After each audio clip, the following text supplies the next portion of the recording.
পরমাত্মা শ্রীকৃষ্ণের বাণী গীতা শাস্ত্র বস্তুত গুরু শিষ্যের পরস্পর কথোপকথন। অর্জুন স্বীকার করেছিলেন, শিষ্যস্তেহম সাধি মাম ত্বাম প্রপন্নম। ভগবান, আমি আপনার শিষ্য, আপনার শরণাগত। যা আমার পক্ষে কল্যাণকর, আমাকে সেই উপদেশ দান করুন। অতএব গীতাশাস্ত্র সম্বন্ধে বলার পূর্বে পরম গুরুদেবের পাদপদ্মে এই স্তুতি গুরুবন্দনা নিবেদন করা হয়েছে। ওম শ্রী সদ্গুরুদেব ভগবান কি জয়।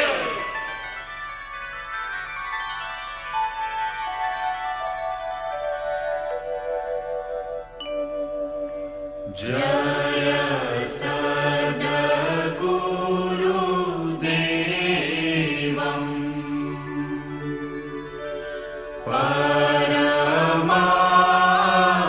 পরমানন্দম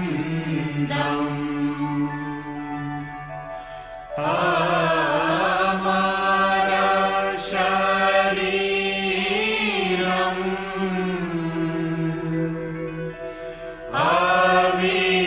আবিকারি নিরগুণ নিরমূলম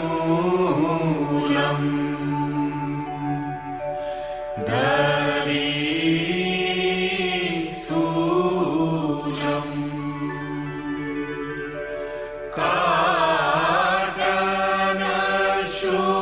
কাটনশূলম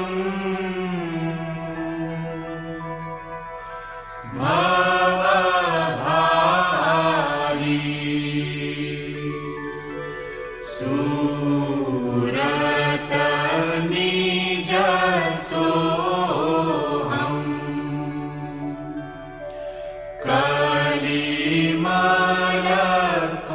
কলিমলকোহম জনমন মোহন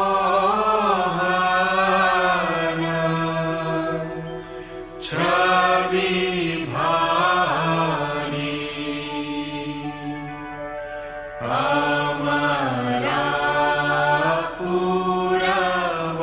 অমরাপুরবাসী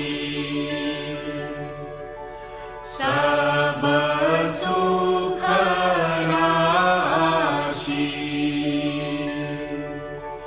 সদা এক রস নির্বিকারী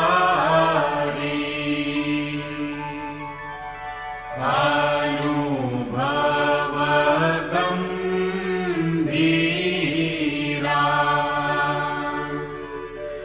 মতি কে ধীরা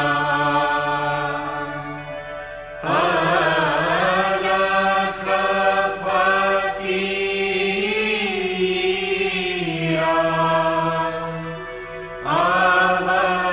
অবতারী যোগী অদ্বৈষ্টা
संसारी हंस नहीं तकारी जग पगुधारी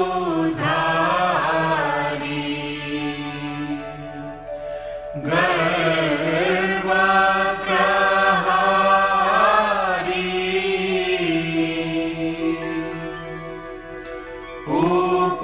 उपकारी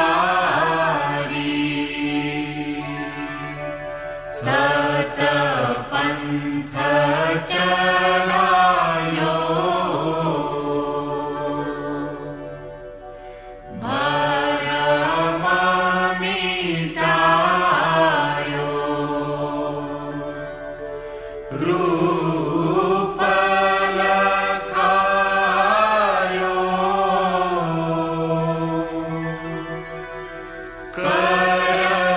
करतारी यह शिष्य है तेरो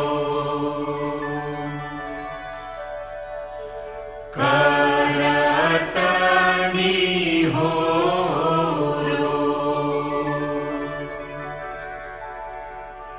मोह पर हेरो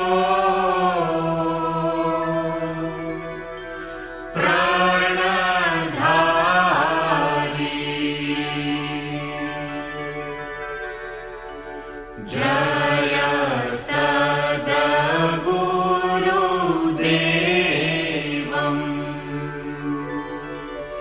परमानन्दम्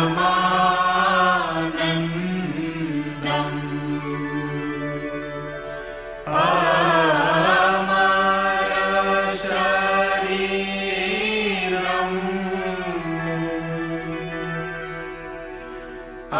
अविकारी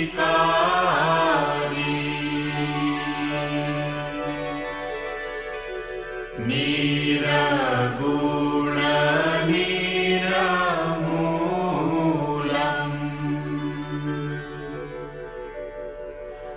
धरी स्थूलम्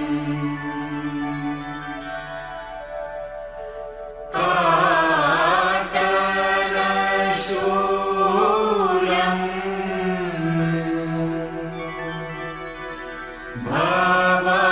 भवभारी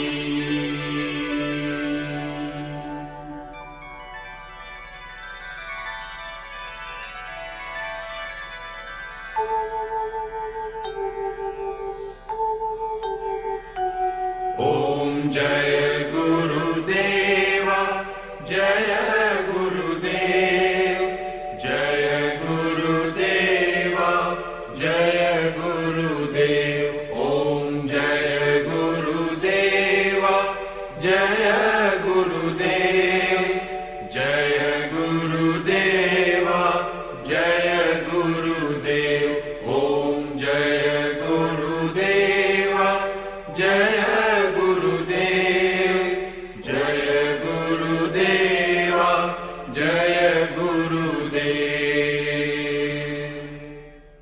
অমৃত অংশজাত ভ্রাতা ও ভগ্নীগণ, যে মহাপুরুষ সকল বেদ সংকলন, বেদান্ত প্রবর্তন, মহাভারত এবং ভাগবত রচনা করেছেন, তিনি যে গ্রন্থটিকে শাস্ত্র সংজ্ঞা দিয়েছেন তা হল ভগবান শ্রীকৃষ্ণ উক্ত গীতা। বর্তমানে বিভিন্ন ধরনের পূজা পদ্ধতি এবং পরস্পর বিরোধী সংগঠনগুলি ধর্মের নামে প্রচলিত, যদিও ধর্মের উদ্দেশ্যই হল একমাত্র পরমাত্মার অনুসন্ধান করা। সেই কল্যাণ স্বরূপ পরমাত্মা এক, তাঁকে লাভ করা নির্ধারিত ক্রিয়ার পালন করে যাওয়াই ধর্ম। যখন একমাত্র পরমাত্মা বিদ্যমান, তাঁকে লাভ করার ক্রিয়াও একটাই, তাহলে এত মতান্তর কেন? এর সমাধান করার জন্য প্রকাশিত হল যথার্থ গীতার সারাংশ, গীতার দিব্যবাণী। ধর্মের সহজ স্বরূপ এবং ধর্মলাভের জন্য নির্ধারিত ক্রিয়ার ক্রমবদ্ধ এবং সম্পূর্ণভাবে বর্ণিত যোগেশ্বর শ্রীকৃষ্ণ উক্ত এই গীতা শাস্ত্র।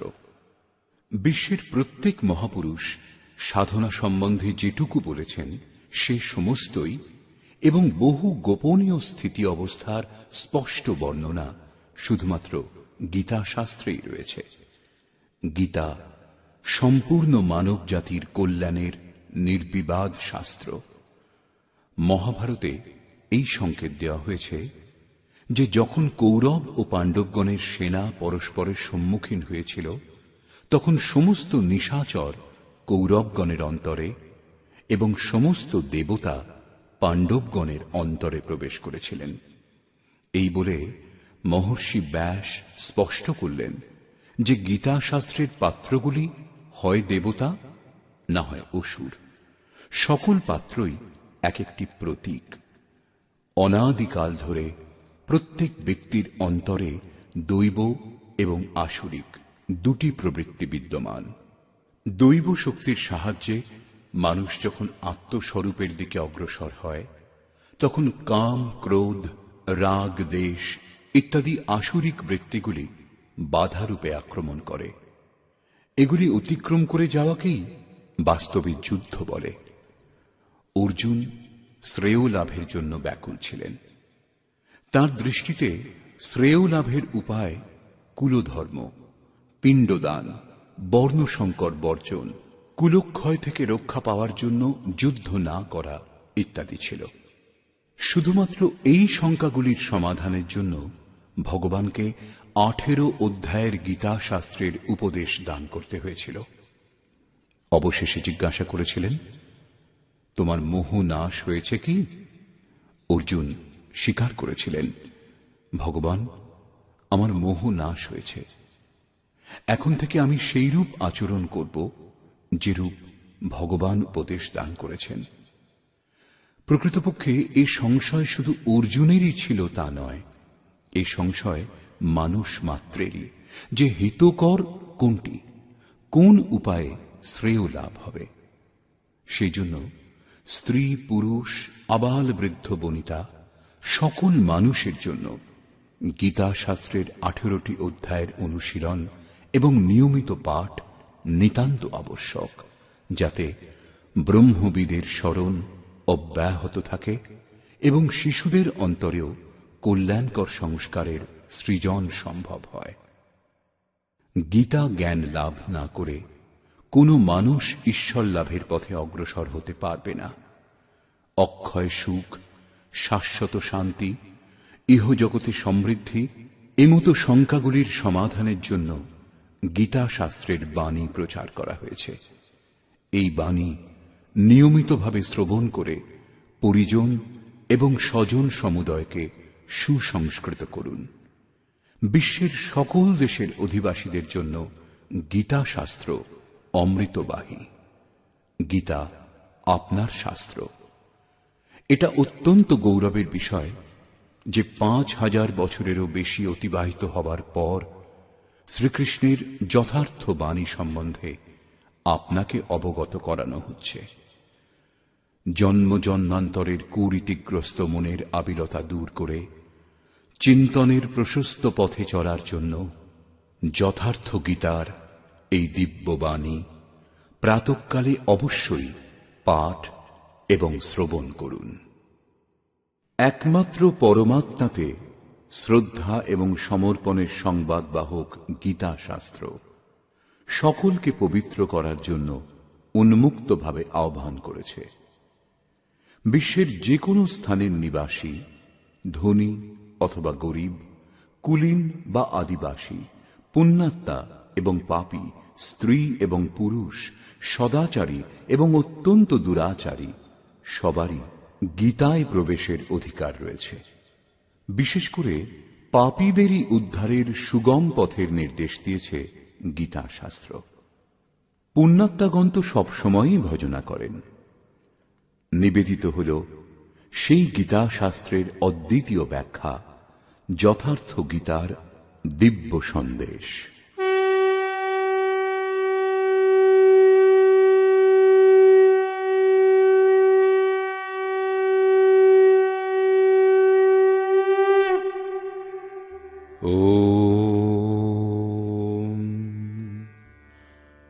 শ্রী পরমাত্মনে নমঃ।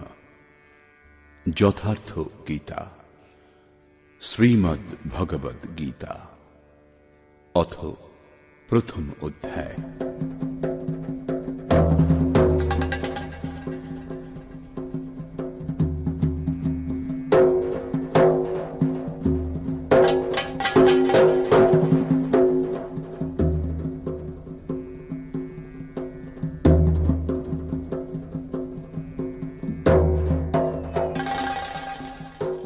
ধৃতরাষ্ট্র উবাচ।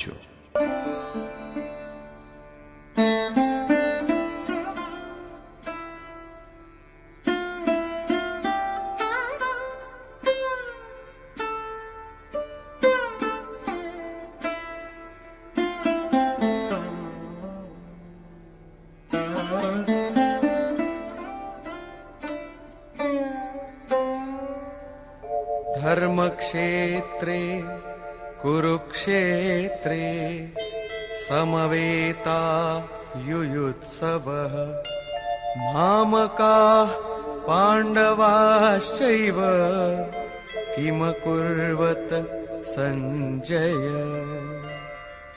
ধৃতরাষ্ট্র জিজ্ঞাসা করলেন, হে সঞ্জয়, ধর্মভূমি কুরুক্ষেত্রে যুদ্ধার্থে সমবেত হয়ে আমার এবং পাণ্ডুর পুত্রগণ কি করল? অজ্ঞানরূপ ধৃতরাষ্ট্র এবং সংযমরূপ সঞ্জয়। অজ্ঞান মনের অন্তরালে থাকে। অজ্ঞানাবৃত মন ধৃতরাষ্ট্র জন্মান্ধ, কিন্তু সংযমরূপ সঞ্জয়ের মাধ্যমে তিনি দেখেন ও শোনেন।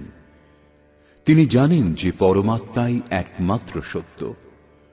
যতক্ষণ পর্যন্ত ধৃতরাষ্ট্র থেকে উৎপন্ন মোহরূপ দুর্যোধন জীবিত থাকে, ততক্ষণ এর দৃষ্টি সদা সর্বদা কৌরবগণের উপরেই থাকে, অর্থাৎ বিকারের উপরেই থাকে। শরীর একটি ক্ষেত্র। যখন হৃদয় রাজ্যে দৈবী গুণসমূহের বাহুল্য ঘটে, তখন এই শরীর ধর্মক্ষেত্রে পরিণত হয়, এবং যখন এতে আসরিক প্রবৃত্তির বাহুল্য ঘটে, তখন এই শরীর কুরুক্ষেত্রে পরিণত হয়। কুরু অর্থাৎ কর, এই শব্দ আদেশাত্মক। শ্রীকৃষ্ণ বলছেন, প্রকৃতিজাত তিনটি গুণের বশীভূত হয়েই মানুষ কর্ম করে। ক্ষণমাত্র কর্ম না করে থাকতে পারে না। গুণত্রয় তাকে দিয়ে করিয়ে নেয়। ঘুমন্ত অবস্থাতেও কর্ম বন্ধ হয় না, সেটিও সুস্থ দেহের আবশ্যক খোরাক মাত্র। এই তিন গুণ মানুষকে দেবতা থেকে শুরু করে কীট পর্যন্ত দেহের বন্ধনেই আবদ্ধ করে। যতক্ষণ প্রকৃতি এবং প্রকৃতিজাত গুণ জীবিত, ততক্ষণ কুরু সক্রিয় থাকবে।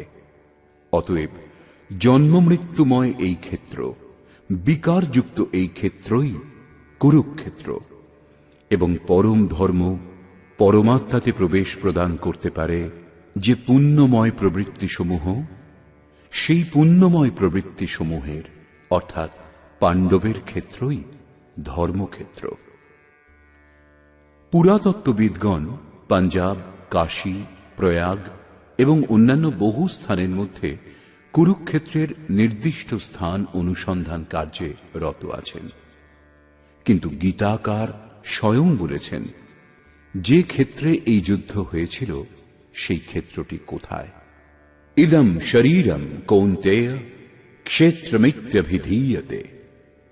অর্জুন, এই দেহই ক্ষেত্র, এবং যিনি একে জানেন এবং আয়ত্তের অধীনে আনতে পারেন, তিনিই ক্ষেত্রজ্ঞ।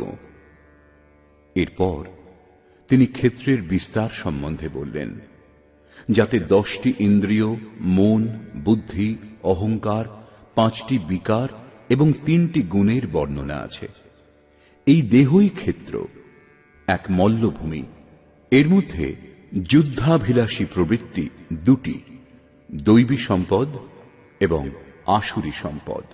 পাণ্ডুর সন্তানগণ এবং ধৃতরাষ্ট্রের সন্তানগণ, স্বজাতীয় এবং বিজাতীয় প্রবৃত্তিসমূহ।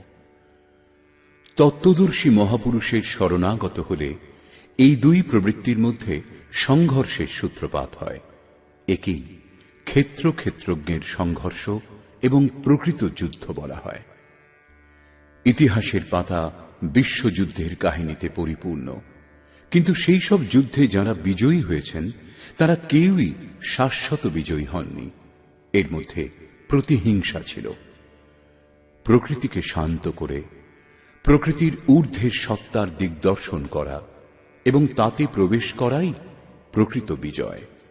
এই হল শাশ্বত বিজয়, যার পশ্চাতে পরাজয় নেই।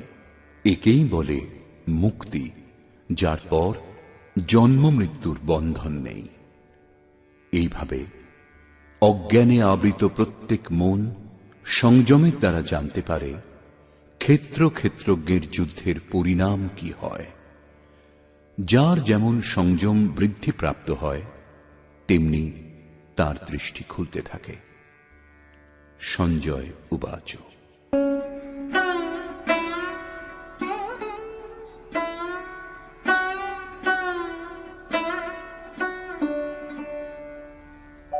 दृष्ट्वा तु पाण्डवानीकम् व्यूढम् दुर्योधनस्तदा आचार्यमुपसङ्गम्य राजा वचनमब्रवीत्। সেই সময় রাজা দুর্যোধন ব্যূহ রচনাযুক্ত পাণ্ডবগণের সেনাকে দেখে দ্রোণাচার্যের কাছে গিয়ে এই কথা বললেন। দ্বৈতের আচরণই দ্রোণাচার্য। যখন অনুভব হয় যে পরমাত্মা থেকে আমরা পৃথক, একেই বলে দ্বৈতবোধ, তখনই তাকে লাভ করার জন্য ব্যাকুলতা জেগে ওঠে। তখনই আমরা গুরুর খোঁজে বেরিয়ে পড়ি। দুই প্রবৃত্তির মধ্যে একেই প্রাথমিক গুরু বলা যেতে পারে, যদিও পরে যোগেশ্বর শ্রীকৃষ্ণই সদ্গুরু হবেন, যিনি যোগের পূর্ণ স্থিতি প্রাপ্ত মহাপুরুষ। রাজা দুর্যোধন আচার্যের কাছে যান। মোহরূপ দুর্যোধন, মোহই সকল ব্যাধির মূল ও রাজা। দুর্যোধন দূর অর্থাৎ দূষিত, যৌধন অর্থাৎ সেই ধন। আত্মিক সম্পত্তি স্থির সম্পত্তি, তাতে যে আবিলতা সৃষ্টি করে তা মোহ। এই মোহ প্রকৃতির দিকে আকৃষ্ট করে এবং প্রকৃত জ্ঞানের জন্য প্রেরণাও প্রদান করে। মোহ আছে বলেই জানার প্রশ্নও আছে, অন্যথা সকলই পূর্ণ। অতএব ব্যূহ রচনাযুক্ত পাণ্ডবগণের সেনাকে দেখে, অর্থাৎ পুণ্যজাত স্বজাতীয় বৃত্তিসমূহকে সংগঠিত দেখে মোহরূপ দুর্যোধন প্রথম গুরু দ্রোণের কাছে গিয়ে বললেন, पश्यैताम् पाण्डुपुत्राणाम् आचार्यमहतीम् च मूम् व्यूढाम् द्रुपदपुत्रेण तव शिष्येण धीमता। হে আচার্য, আপনার বুদ্ধিমান শিষ্য দ্রুপদ পুত্র ধৃষ্টদ্যুম্ন দ্বারা বুহাকার রচিত পাণ্ডুপুত্রগণের এই বিপুল সৈন্য সমাবেশ দর্শন করুন। শাশ্বত অচল পদে আস্থা রাখতে পারে যে দৃঢ় মন, তাকে বলে ধৃষ্টদ্যুম্ন। একেই বলে পুণ্যময় প্রবৃত্তি সমূহের নায়ক। সাধন কঠিন ন মন কর টেকা। সাধন কঠিন নয়, মন দৃঢ় হওয়া কঠিন। এবার বললেন সেনার বিস্তার। अत्र शूरा महेश्वासा भीमार्जुनसमायुधि युयुधानो विराटश्च द्रुपदश्च महारथः। এই সেনার মধ্যে মহেশবাসা, মহান ঈশ্বর তত্ত্বে অবস্থিতি প্রদান করতে সক্ষম যে ভাবরূপ ভীম, অনুরাগরূপ অর্জুন, এদের সমকক্ষ অনেক শূরবীর যেমন সাত্ত্বিকতারূপ সাত্ত্বকী, বিরাট সর্বত্র ঈশ্বরীয় ভাবপ্রবাহের ধারণা, মহারথী রাজা দ্রুপদ অর্থাৎ অচল স্থিতি, এবং ধৃষ্টকেতুশ্চেকিতানः কাশীরাজশ্চ বীর্যবান পুরুজিত কুন্তিভোজশ্চ শৈব্যশ্চ নরপুঙ্গবঃ। ধৃষ্টকেতু দৃঢ় কর্তব্য, চেকিতান মন যেখানেই যাক বলপূর্বক সেখান থেকে আকর্ষণ করে ইষ্টে স্থির করা, কাশীরাজ কায়ারূপ কাশীতেই সেই সাম্রাজ্য, পুরুজিত স্থূল সূক্ষ্ম ও কারণ শরীরকে জয় করতে সাহায্য করে যে সেই পুরুজিত, কুন্তিভোজ কর্তব্যের দ্বারা জগতের উপর জয়লাভ, নরের মধ্যে শ্রেষ্ঠ, শৈব্য অর্থাৎ সত্য ব্যবহার। युधामन्युश्च विक्रान्तः उत्तमौजाश्च वीर्यवान् सौभद्रो द्रौपदेयाश्च सर्व एव महारथाः। এবং পরাক্রমশালী যুধামন্যু, যুদ্ধের অনুরূপ মনের বোধ, উত্তমৌজাহ শুভকামনায় মগ্ন সুভদ্রা পুত্র অভিমন্যু। শুভ আধার লাভ হলে মন ভয়মুক্ত হয়ে যায়। এরূপ শুভ আধার প্রাপ্ত অভয় মন ধ্যানরূপ দ্রৌপদীর পঞ্চপুত্র, বাৎসল্য, লাবণ্য, সহৃদয়তা, সৌম্যতা, স্থিরতা। এরা সকলেই এক একজন মহারথী। সাধন পথে সম্পূর্ণ যোগ্যতার সঙ্গে চলার শক্তি এরাই যোগায়। এইভাবে রাজা দুর্যোধন পাণ্ডব পক্ষের 15-20টি নামের উল্লেখ করলেন, যেগুলি দৈবী সম্পদের গুরুত্বপূর্ণ অঙ্গ। বিজাতীয় প্রবৃত্তির রাজা হওয়া সত্ত্বেও মোহই স্বজাতীয় প্রবৃত্তিসমূহকে অনুভব করতে বাধ্য করে। এরপর দুর্যোধন নিজের পক্ষের সংক্ষিপ্ত বর্ণনা করলেন। এই যুদ্ধ পার্থিব যুদ্ধ হলে সসৈন্য দলের সংখ্যা বাড়িয়ে বলতেন, বিকারের সংখ্যা কম প্রদর্শিত করলেন, যেহেতু এই বিকারগুলিকেই জয় করতে হবে। এরা বিনাশশীল। কেবল 5-7টি বিকার সম্বন্ধেই বলা হয়েছে, যাদের অন্তরালে বহির্মুখী প্রবৃত্তিসমূহ বিদ্যমান, যেমন अस्माकं तु विशिष्टाये तान्निबोध द्विजोत्तम नायका मम सैन्यस्य संज्ञार्थं तान् ब्रवीमि ते।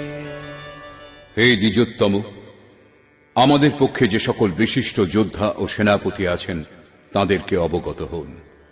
আপনার অবগতির জন্য তাদের নাম বলছি। বাহ্য যুদ্ধে সেনাপতির জন্য দ্বিজোত্তম সম্বোধন অপ্রাসঙ্গিক। বস্তুত গীতাশাস্ত্রে অন্তঃকরণের 2টি প্রবৃত্তির সংঘর্ষের বর্ণনা করা হয়েছে, যেখানে দ্বৈতের আচরণই হল দ্রোণ। যতক্ষণ আমরা লেশমাত্র আরাধ্য থেকে পৃথক, ততক্ষণ প্রকৃতি বিদ্যমান, দ্বৈত বিদ্যমান। এই দ্বিকে জয় করার প্রেরণা প্রথম গুরু দ্রোণাচার্যের কাছে পাওয়া যায়। অপূর্ণ শিক্ষাকে সম্পূর্ণভাবে জানার প্রেরণা প্রদান করে। এটা পূজাস্থান নয়, এখানে শৌর্য সূচক সম্বোধন হওয়া উচিত। বিজাতীয় প্রবৃত্তির কে কে নায়ক?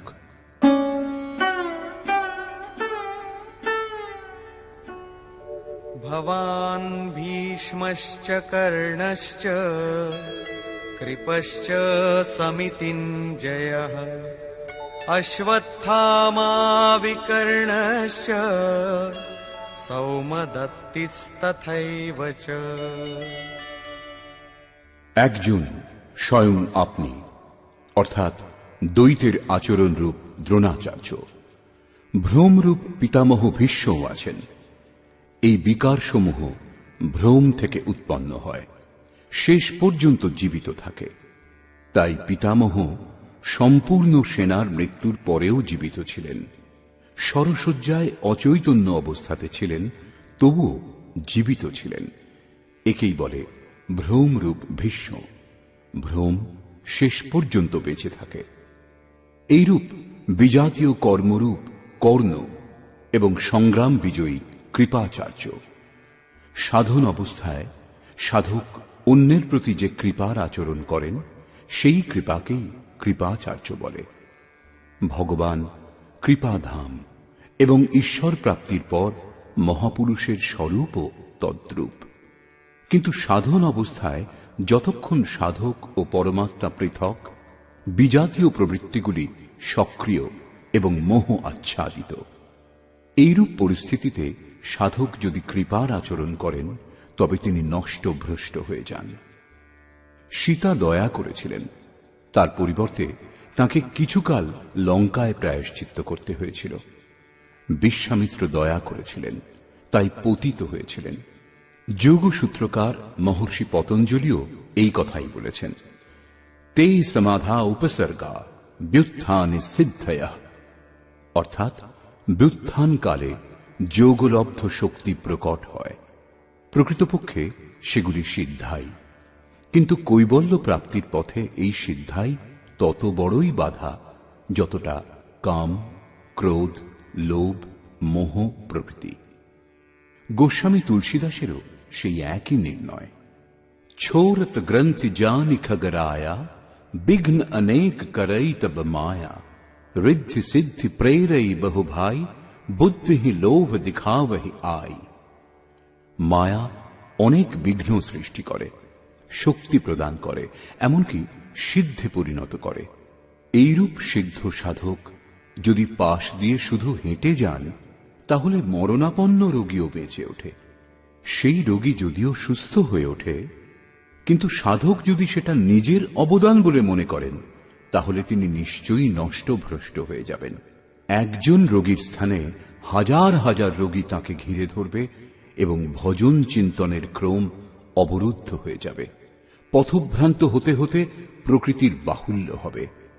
যদি লক্ষ্য দূরে এবং সাধক কৃপা করেন, তবে কৃপার একার আচরণই সমিতিঞ্জয়, অর্থাৎ সমস্ত সেনাবাহিনীকে জয় করবে। এই কারণে যতক্ষণ সাধক পূর্ণতা লাভ না করছেন, ততক্ষণ এই সব থেকে সাবধান থাকা দরকার। দয়া বিনু সন্ত কসাই দয়া করি তো আফত আই, অর্থাৎ দয়া না করলে সাধু ব্যক্তি কসাইয়ের সমতুল্য, আর দয়া প্রদর্শন করলেও অধঃপতনের সম্ভাবনা।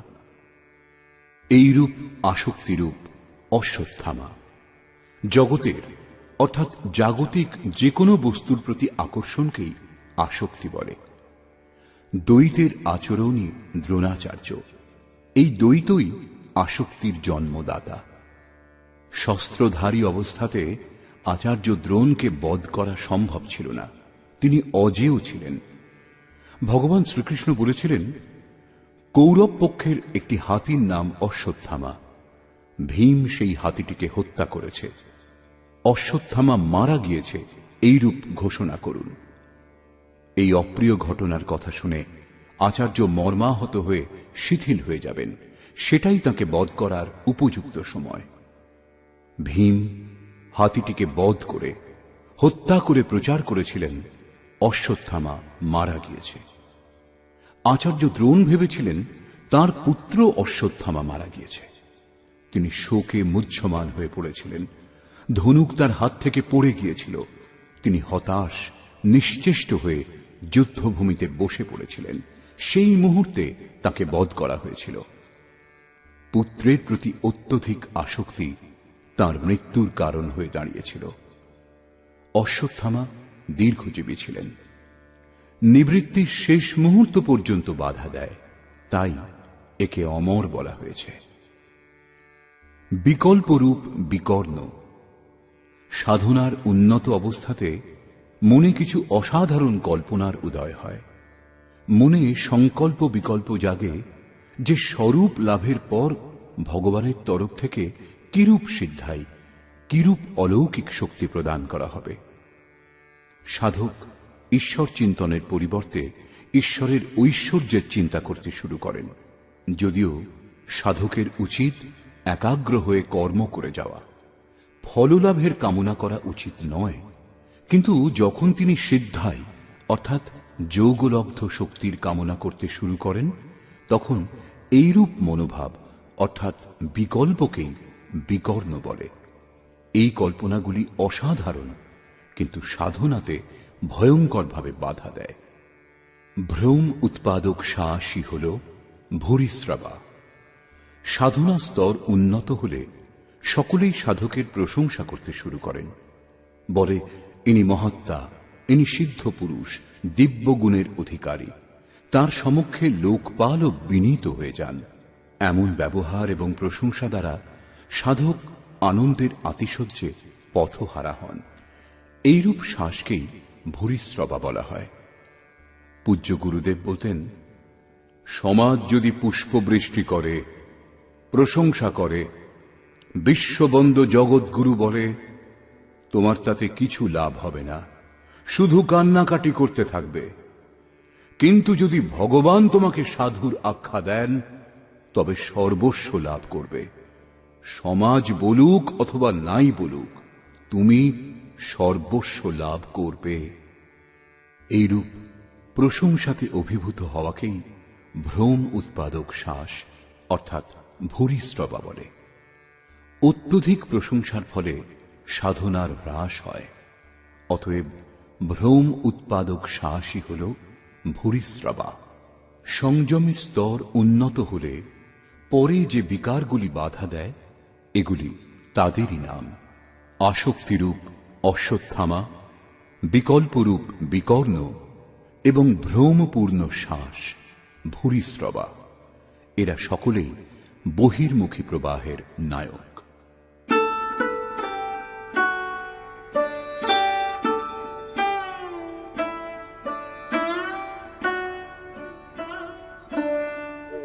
अन्ये च बहवः शूराः मदर्थे त्यक्तजीविताः नानाशस्त्रः प्रहरणाः सर्वे युद्धविशारदाः।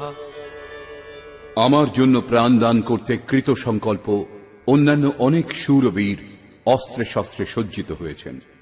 সকলেই আমার জন্য প্রাণদান করতে সংকল্পবদ্ধ, কিন্তু এদের কোনো নির্দিষ্ট সংখ্যা পরিগণিত হয়নি। এখন কোন কোন সেনা কি কি ভাব দ্বারা সুরক্ষিত তা বলছেন। अपर्याप्तं तदस्माकं बलं भीष्माभिरक्षितम् पर्याप्तं त्विदमेतेषां बलं भीमाभिरक्षितम्। ভীষ্ম দ্বারা সুরক্ষিত আমাদের সেনা সর্বপ্রকারে অজেয়, কিন্তু ভীম দ্বারা পরিচালিত পাণ্ডবগণের সেনা জয় করা সহজ। পর্যাপ্ত এবং অপর্যাপ্তের মতো সংশ্লিষ্ট শব্দের প্রয়োগ দুর্যোধনের আশঙ্কাই ব্যক্ত করছে। অতএব দেখতে হবে যে ভীষ্ম কোন সত্তা যার উপর কৌরব সেনা নির্ভরশীল, এবং ভীম কোন সত্তা যার উপর অর্থাৎ যে দৈবী সম্পদের উপর সম্পূর্ণ পাণ্ডব নির্ভরশীল। দুর্যোধন এবার নিজের সুব্যবস্থার জন্য নির্দেশ দিলেন। अयनेषु च सर्वेषु यथा भागमवस्थिताः भीष्ममेवाभिरक्षन्तु भवन्तः सर्व एव हि। এক্ষণে আপনারা সকলেই ব্যূহ সমূহের প্রবেশ দ্বারে স্ব স্থানে অবস্থিত হয়ে পিতামহ ভীষ্মকেই সকল দিক থেকে রক্ষা করুন। যদি ভীষ্ম জীবিত থাকেন তাহলে আমরা অজেয়। সেই জন্য আপনারা সকলে পাণ্ডবগণের সঙ্গে যুদ্ধ না করে কেবল ভীষ্মকেই রক্ষা করুন। কেমন যোদ্ধা ছিলেন ভীষ্ম, যিনি স্বয়ং নিজেকে রক্ষা করতে অক্ষম? কৌরব সেনাকে তাঁর রক্ষার ব্যবস্থা করতে হচ্ছিল। এটা কোনো বাহ্য যুদ্ধ নয়, ভ্রমই ভীষ্ম। যতক্ষণ ভ্রম বিদ্যমান ততক্ষণ বিজাতীয় প্রবৃত্তিগুলি অর্থাৎ কৌরব অজেয়। অজেয় শব্দের অর্থ এই নয় যে অজেয়কে জয় করা যায় না। অজেয়র অর্থ হল দুর্জয়, একে জয় করা কষ্টসাধ্য। মহা অজয় সংসার রিপু जीति सकई सो वीर। যখন ভ্রম মিটে যায় তখন অবিদ্যা অস্তিত্ববিহীন হয়ে পড়ে। মোহ ইত্যাদি যা কিছু আংশিক পরিমাণে টিকে থাকে তাও শীঘ্রই শেষ হয়। ভীষ্মের ছিল ইচ্ছা মৃত্যু, ইচ্ছাই ভ্রম, এবং এই ইচ্ছার সমাপ্তি ও ভ্রম দূর হওয়া একই ব্যাপার।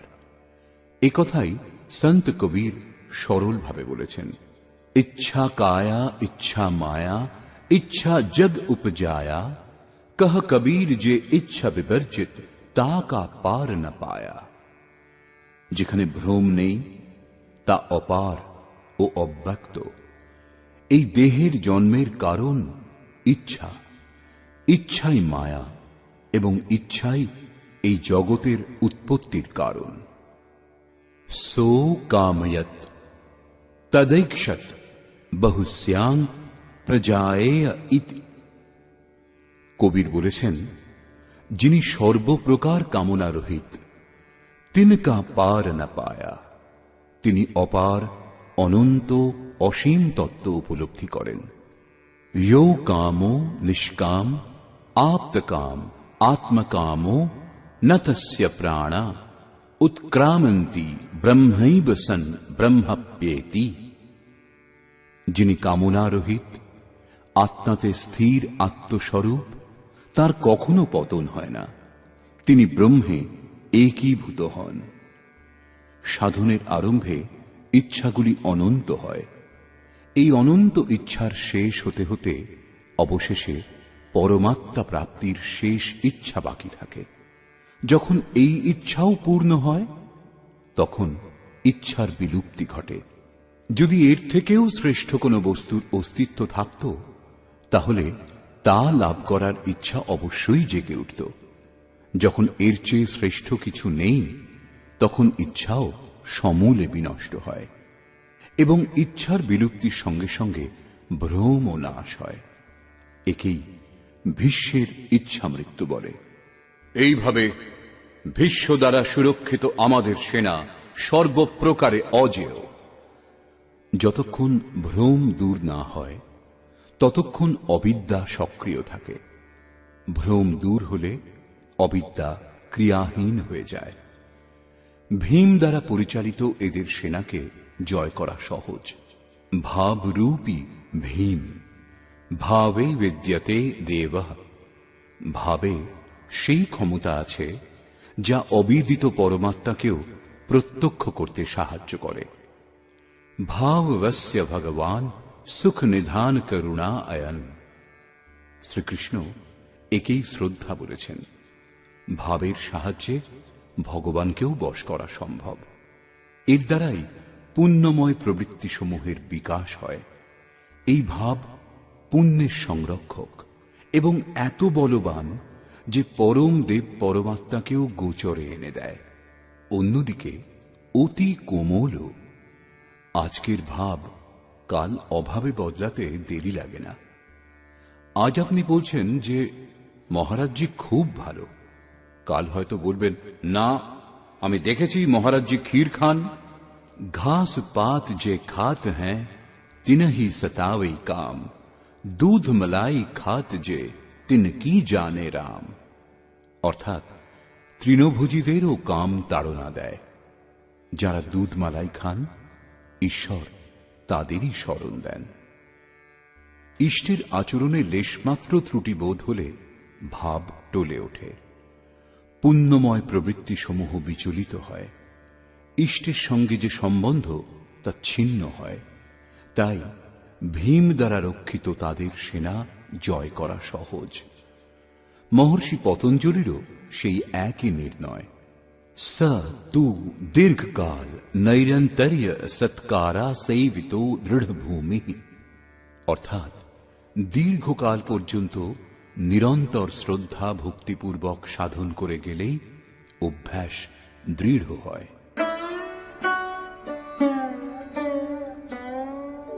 तस्य सञ्जनयन् हर्षं कुरु वृद्धः पितामहः सिंहनादं विनद्योच्चैः शङ्खं दध्मौ प्रतापवान्। এই প্রকার সকলেই নিজেদের শক্তি নির্ণয় করে শঙ্খধ্বনি করলেন। এই শঙ্খধ্বনি হল পাত্রের পরাক্রমের ঘোষণা। যুদ্ধ জয়ের পর কোন পাত্র আপনাকে কি দেবে? কৌরবগণের মধ্যে বৃদ্ধ প্রতাপবান ভীষ্ম দুর্যোধনের হৃদয়ে হর্ষ উৎপন্ন করে উচ্চৈঃস্বরে সিংহনাদের সমান ভয়প্রদ শঙ্খ বাজালেন। সিংহ প্রকৃতির ভয়াবহ দিকের প্রতীক। ঘোর জঙ্গলের নীরব স্থানে নির্জনে সিংহের গর্জন যদি কানে আসে, তাহলে দেহের লোম খাড়া হয়ে যাবে, ভয়ে হৃদয় কাঁপতে শুরু করবে। যদিও সিংহ থেকে আপনি বহু দূরে। ভয় প্রকৃতিজাত, পরমাত্মায় তার স্থান নেই, কারণ পরমাত্মা অভয় সত্তা। ভ্রমরূপ ভীষ্ম বিজয়ী হলে প্রকৃতির যে ভয়ারণ্যের মধ্যে আপনি আছেন, তার থেকেও ভয়ঙ্কর ভয়ের আবরণ আপনাকে ঢেকে ফেলবে। ভয়ের আরো একটি স্তর বৃদ্ধি পাবে, ভয়ের আবরণ আরো ঘন হয়ে উঠবে। এছাড়া ভ্রম আর কিছু দিতে পারে না। অতএব প্রকৃতি থেকে নিবৃত্তি গন্তব্যে যাওয়ার পথ। সংসারে প্রবৃত্তি প্রতারণা করে, ঘোর অন্ধকারময়। এর বেশি কোনো ঘোষণা কৌরবদের নেই। কৌরব পক্ষ থেকে কয়েকটি বাদ্য একসঙ্গে বেজে উঠল, কিন্তু সেগুলিও ভয় প্রদান করা ছাড়া আর কিছু দিতে পারল না। প্রত্যেক বিকার কিছু না কিছু ভয়ই প্রদান করে। সেজন্য তারাও ঘোষণা করলেন, ततः शङ्खाश्च भैर्यश्च पणवानकगोमुखाः सहसैवाभ्यहन्यन्त सशब्दस्तु मूलोऽभवत्। এরপর অনেক শঙ্খ, ভেরি, ঢোল এবং রণশৃঙ্গাদি রণবাদ্যযন্ত্র একসঙ্গে বেজে উঠল। সেগুলির শব্দ অত্যন্ত ভয়ঙ্কর পরিস্থিতি সৃষ্টি করল। ভয় সঞ্চার করার অতিরিক্ত কৌরবদের কোনো ঘোষণা নেই। বহির্মুখী বিজাতীয় প্রবৃত্তি সফল হলে মোহরূপ অন্ধকার আরো ঘন করে দেয়। এরপর পুণ্যময় প্রবৃত্তিসমূহের দিক থেকে ঘোষণা করা হল, যার মধ্যে প্রথম ঘোষণাটি যোগেশ্বর শ্রীকৃষ্ণের।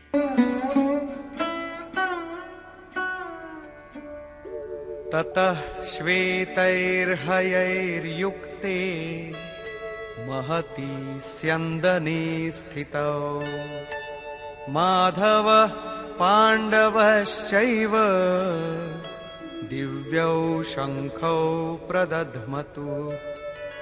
অতঃপর শ্বেতাশ্বযুক্ত, অর্থাৎ যাতে বিন্দুমাত্র কালিমা বা দোষ ছিল না, শ্বেতবর্ণ, সাত্ত্বিক এবং নির্মলতার প্রতীক মহতি স্যন্দনে উত্তম রথে উপবিষ্ট যোগেশ্বর শ্রীকৃষ্ণ এবং অর্জুনও অলৌকিক শঙ্খ বাজালেন।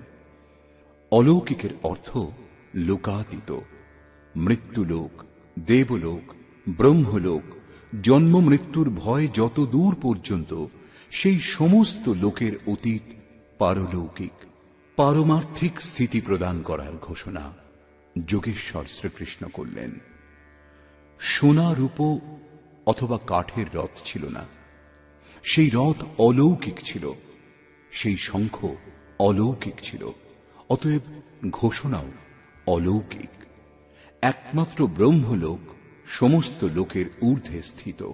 সরাসরি ব্রহ্মলোকের সঙ্গে সম্পর্ক স্থাপন করাবার ঘোষণা করলেন। কি রূপে তিনি এই স্থিতি প্রদান করবেন? पाञ्चजन्यं ऋषिकेशो देवदत्तं धनञ्जयः पौण्ड्रं दध्मौ महाशङ्खं भीमकर्मावृकोदरः ঋষিকেশ, যিনি হৃদয়ের সর্বস্বের জ্ঞাতা, সেই শ্রীকৃষ্ণ পাঞ্চজন্য শঙ্খ বাজালেন। পাঁচটি জ্ঞানেন্দ্রিয়কে অর্থাৎ শব্দ, স্পর্শ, রূপ, রস, গন্ধ, পঞ্চতন্মাত্রার রসে জড়িয়ে স্বজন অর্থাৎ ভক্তের শ্রেণীতে দাঁড় করাবার ঘোষণা করলেন। ভয়ঙ্করভাবে ভ্রান্ত ইন্দ্রিয় সমূহকে সংযত করে সেবকের শ্রেণীতে দাঁড় করানো হৃদয়ের প্রেরক সদ্গুরুর কৃপা। শ্রীকৃষ্ণ যোগেশ্বর সদ্গুরু ছিলেন। শিষ্যস্তেহং, ভগবান আমি আপনার শিষ্য। বাহ্য বিষয়বস্তুকে ত্যাগ করে ধ্যানে ইষ্টের অতিরিক্ত অন্য কিছু দেখা, শোনা ও স্পর্শ না করা সদ্গুরুর প্রভাব সঞ্চারণের উপর নির্ভর করে। দেবদত্যম ধনঞ্জয়, দৈবী সম্পত্তিকে অধীনে করে যে অনুরাগ, সেই অনুরাগই অর্জুন। ইষ্টের অনুরূপ শ্রদ্ধা, যাতে বিরহ, বৈরাগ্য ও অশ্রুপাত হয়। যেমন গদগদ গিরা নয়ন বহ নীরা, রোমাঞ্চ হয় যখন অন্তরে ইষ্ট ছাড়া অন্য কোনো বিষয়বস্তুর লেশমাত্র সংঘর্ষ হয় না, তখন এই অবস্থাকে অনুরাগ বলা হয়। এত দূর সফল হবার পরে দৈবী সম্পদের ওপর প্রভুত্ব লাভ করা সম্ভব, যা পরম দেব পরমাত্মাতে একীভূত হতে সাহায্য করে। এর আরেক নাম ধনঞ্জয়। এক ধন পার্থিব সম্পত্তি, যা দিয়ে শরীর নির্বাহের ব্যবস্থা করা হয়। আত্মার সঙ্গে এর কোনো সম্বন্ধ নেই। এছাড়া স্থির আত্মিক সম্পত্তি নিজ সম্পত্তি। বৃহদারণ্যকোপনিষদে যাজ্ঞবল্ক্য মৈত্রেয়ীকে এই উপদেশ দিলেন, ধনসম্পন্ন পৃথিবীর স্বামিত্ব দ্বারাও অমৃতত্বের প্রাপ্তি সম্ভব নয়। এর উপায় হল আত্মিক সম্পত্তি। ঘোর কর্মা ভীম পৌণ্ড্র অর্থাৎ প্রীতি নামক মহাশঙ্খ বাজালেন। ভাবের উদ্গম এবং নিবাস স্থান হৃদয়, তাই এর আরেক নাম বৃকোদর। আপনাদের ভাব, স্নেহ ছোটদের প্রতি স্বভাবতই থাকে, কিন্তু সেই স্নেহ উৎপন্ন হয় আপনাদের হৃদয়ে, যা গিয়ে মূর্ত হয় ছোটদের প্রতি। এই ভাব অগাধ এবং মহাবলশালী। ভীম প্রীতি নামক শঙ্খ বাজালেন। এই প্রীতি ভাবের মধ্যেই নিহিত, তাই ভীম বাজালেন পৌণ্ড্র অর্থাৎ প্রীতি নামক মহাশঙ্খ। ভাব অত্যন্ত শক্তিশালী, কিন্তু প্রীতির মাধ্যমে তা সঞ্চার হয়। হর ব্যাপক সর্বত্র সমানা, প্রেম তে প্রকট হোঁ হি मैं জানা। অর্থাৎ ঈশ্বর সর্বত্র সমান রূপেই বিদ্যমান, কিন্তু তাকে প্রকট করতে হলে চাই হৃদয়ে বিরহ, বৈরাগ্য এবং উৎকট প্রেম। অনন্ত বিজয়ম রাজা কুন্তী পুত্র যুধিষ্ঠিরঃ নকুলঃ সহদেবশ্চ সুঘোষমণিপুষ্পকৌ। কুন্তিপুত্র রাজা যুধিষ্ঠির অনন্ত বিজয় নামক শঙ্খ বাজালেন। কর্তব্যরূপ কুন্তি এবং ধর্মরূপ যুধিষ্ঠির। ধর্মে স্থির থাকলেই অনন্ত বিজয়ম, অনন্ত পরমাত্মাতে স্থিতি লাভ হবে। যুদ্ধে স্থিরঃ স যুধিষ্ঠিরঃ। প্রকৃতি পুরুষ ক্ষেত্র ক্ষেত্রজ্ঞের সংঘর্ষে স্থির থাকেন, অত্যন্ত দুঃখেও বিচলিত হন না। তবেই একদিন যিনি অনন্ত, যার অন্ত নেই, সেই পরম তত্ত্ব পরমাত্মাকে লাভ করতে সক্ষম হন। নিয়মরূপ নকুল সুঘোষ নামক শঙ্খ বাজালেন। যেমন যেমন নিয়ম কঠোর হবে, তেমন তেমন অশুভ লক্ষণগুলি বিলয় হয়ে যাবে এবং শুভ পরিস্থিতির উদয় হবে। সৎসঙ্গরূপ সহদেব মণিপুষ্পক নামক শঙ্খ বাজালেন।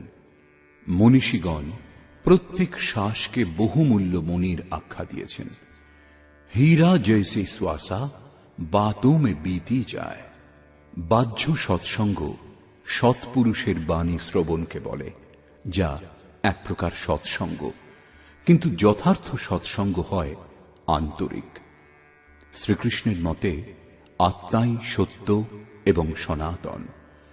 চিত্ত যখন স্থির হয়ে আত্মার সঙ্গত করে, তখনই হয় প্রকৃত সৎসঙ্গ। এই সৎসঙ্গ চিন্তন, ধ্যান এবং সমাধির অভ্যাস দ্বারা সম্পন্ন হয়। যেমন যেমন সত্যের সান্নিধ্যে স্মৃতি স্থির হবে, তেমন তেমন এক একটি শ্বাসের উপর নিয়ন্ত্রণ হতে থাকবে। ইন্দ্রিয়গুলির সঙ্গে মৌন নিরুদ্ধ হয়ে আসবে। এই প্রকার যখন সম্পূর্ণরূপে নিরুদ্ধ হবে, তখনই বস্তু লাভ হবে। বাদ্যযন্ত্রের মতো আত্মার ধ্বনির সঙ্গে চিত্তের ধ্বনি মিলিয়ে সঙ্গত করাই যথার্থ সৎসঙ্গ। বাহ্য মণি কঠোর হয়, কিন্তু শ্বাসরূপ মণি পুষ্প থেকেও কোমল। পুষ্প তো বিকশিত হওয়ার পর অথবা বৃন্তচ্যুত হলে শুকিয়ে যায়, কিন্তু আপনি এর পরের শ্বাস পর্যন্ত জীবিত থাকার নিশ্চয়তা দিতে পারেন না।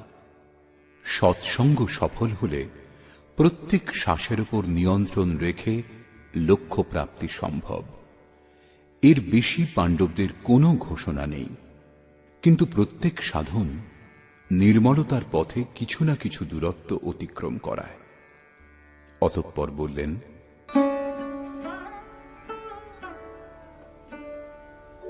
काश्यश्च परमेश्वासः शिखण्डी च महारथः धृष्टद्युम्नो विराटश्च सात्यकिश्चापराजितः।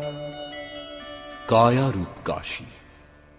পুরুষ যখন চারিদিক থেকে মন ও ইন্দ্রিয় সমূহকে সংযত করে কায়াতেই কেন্দ্রিত করেন, তখন পরমেশ্ববাসঃ পরম ঈশে বাস করার অধিকারী হন।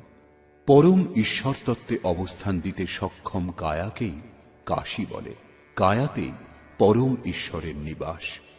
পরমেশ্ববাসের অর্থ শ্রেষ্ঠ ধনুর্ধারী নয়, পরন্তু পরম ঈশ বাস। শিখাসূত্রের ত্যাগই শিখণ্ডী। সাধনা পথের কিছু ভ্রান্ত ব্যক্তিরা আজকাল মুন্ডিত মস্তকে সূত্রের নামে গলার উপবিদ খুলে রাখে, অগ্নি ত্যাগ করে এবং একেই সন্ন্যাস বলে। এই ধারণা সম্পূর্ণ ভুল। বস্তুত শিখা লক্ষ্যের প্রতীক, যেখানে আপনাকে পৌঁছতে হবে, এবং সূত্র সংস্কারের প্রতীক। যতক্ষণ পরমাত্মার প্রাপ্তি না হয়, ততক্ষণ সংস্কারের সূত্রপাত হতেই থাকে। ততক্ষণ ত্যাগ কোথায়? কি প্রকার সন্ন্যাস? এখনো তো তিনি পথিক।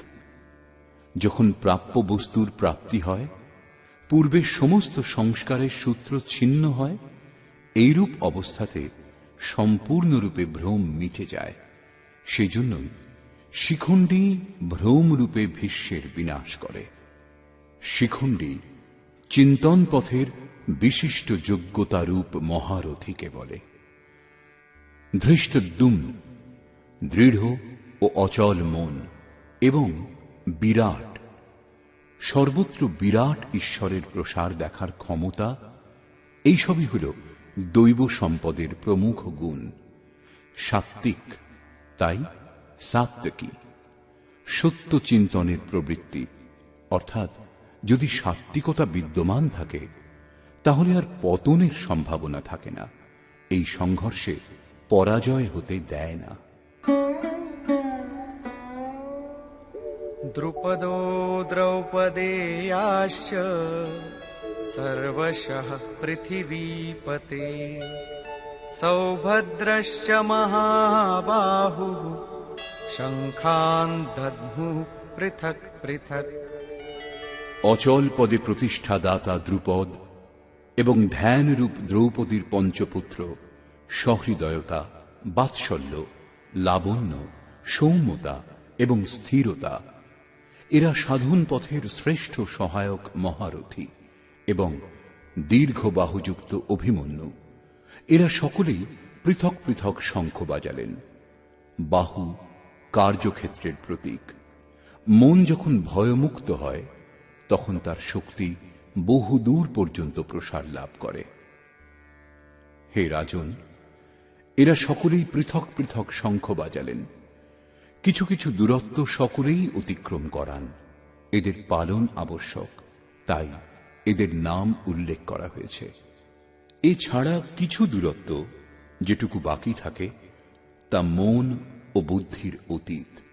ভগবান স্বয়ং অন্তঃকরণে জাগ্রত হয়ে তা অতিক্রম করান, দৃষ্টিরূপে আত্মার রথী হয়ে যান এবং সম্মুখে দণ্ডায়মান হয়ে নিজের পরিচয় দেন।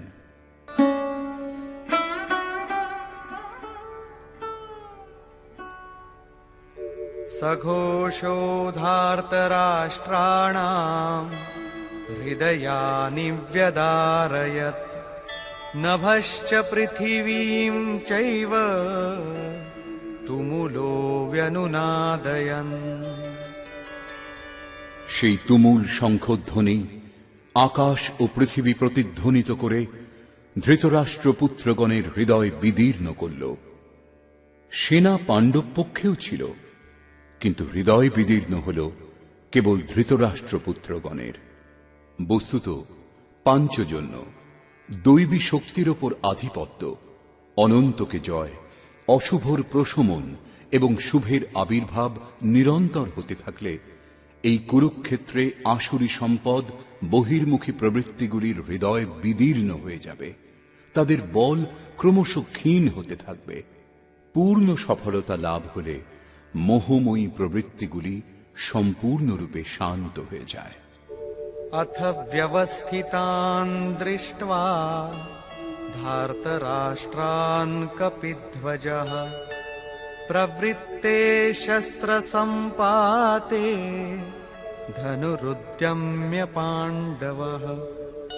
ऋषिकेशं तदा वाक्यम् इदमाह महीपते सेनयोरुभयोर्मध्ये रथं स्थापयमेच्युत।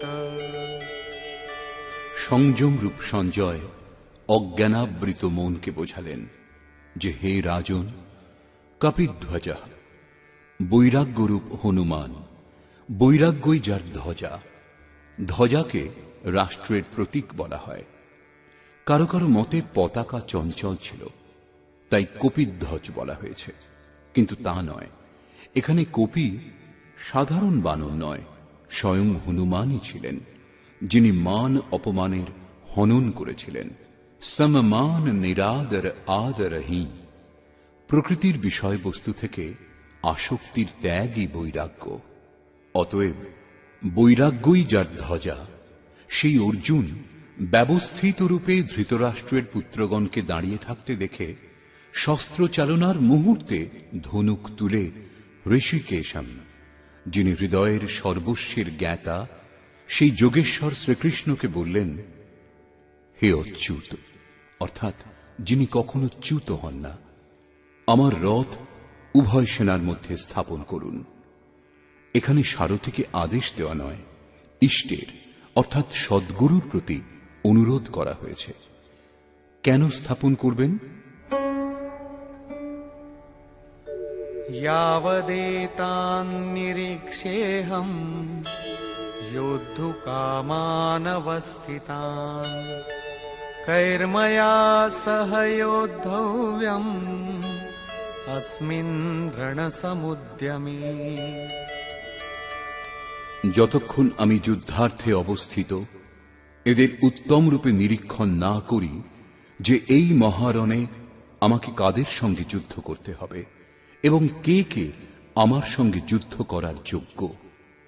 योत्स्यमानानवेक्षेऽहम् य एतेऽत्र समागताः धार्तराष्ट्रस्य दुर्बुद्धेर्युद्धे प्रियचिकीर्षवः। দুর্বুদ্ধি দুর্যোধনের হিতকামী যে সকল রাজাগণ যুদ্ধ করার জন্য এখানে উপস্থিত হয়েছেন তাদের আমি দেখতে চাই, সেই জন্য রথ স্থাপন করুন। মোহরূপ দুর্যোধন, মোহমুগ্ধ প্রবৃত্তিসমূহের হিতাকাঙ্ক্ষী যে সকল রাজাগণ যুদ্ধ করবার জন্য এখানে উপস্থিত হয়েছেন তাদেরকে আমি দেখে নিই। সঞ্জয় উবাচ।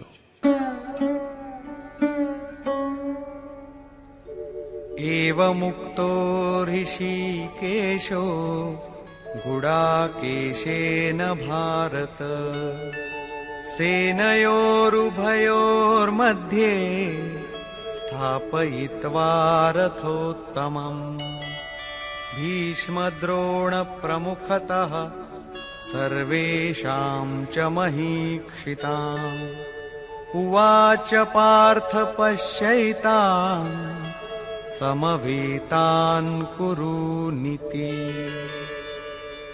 সঞ্জয় বললেন, নিদ্রাজয়ী অর্জুনের এইরূপ বলার পর ভগবান শ্রীকৃষ্ণ, যিনি হৃদয়ের জ্ঞাতা, তিনি উভয় সেনার মধ্যে এবং ভীষ্ম, দ্রোণ ও মহীক্ষিতাম দেহরূপ পৃথিবীকে অধিকার করেছেন যে রাজাগণ, সেই সকল রাজাগণের সম্মুখে উত্তম রথ স্থাপন করে বললেন, হে পার্থ, সমবেত কৌরবগণকে অবলোকন করো। এখানে উত্তম রথের অর্থ সোনার উপর নির্মিত রথ নয়।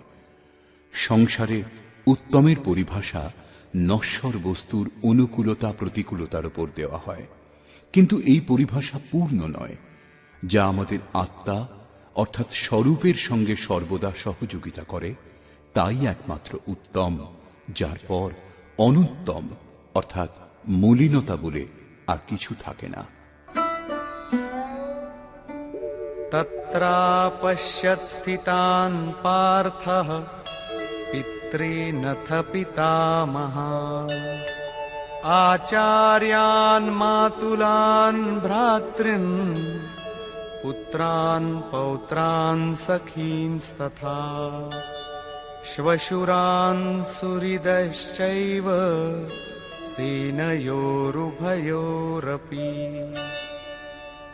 এছাড়া সুনিশ্চিত লক্ষ্যযুক্ত পার্থিব দেহকে যিনি রথ স্বরূপ বিবেচনা করেছেন, সেই পার্থ উভয় পক্ষের সেনা দলের মধ্যে পিতৃব্যগণকে, পিতামহগণকে, আচার্যগণকে, মাতুলগণকে, ভ্রাতাগণকে, পুত্রগণকে, পৌত্রগণকে, মিত্রগণকে, শ্বশুরগণকে এবং সুহৃদগণকে অবস্থিত দেখলেন।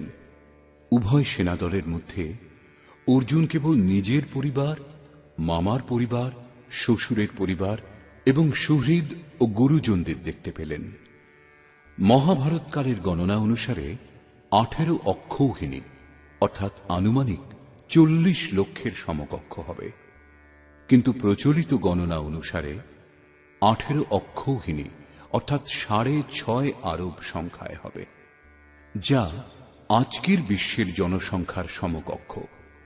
আজ সমগ্র বিশ্বে মাত্র ততই জনসমূহের জন্য বিশ্বস্তরে আবাস, খাদ্য এবং জনসংখ্যার সমস্যা সমুপস্থিত।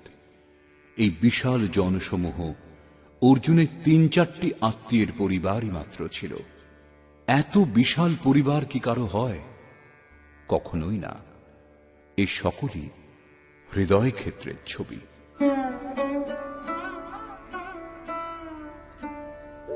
তান সমীক্ষ্য স কৌন্তেয়ঃ সর্বান বন্ধূনবস্থিতান কৃপয়া পরয়াবিষ্টো বিষীদন্নিদমব্রবীৎ। কুন্তিপুত্র অর্জুন সেই বন্ধুগণকে যুদ্ধক্ষেত্রে অবস্থিত দেখে অত্যন্ত করুণাপূর্ণ হয়ে শোক করতে লাগলেন, কারণ দেখলেন এরা সকলেই তাঁর নিজের আত্মীয় স্বজন।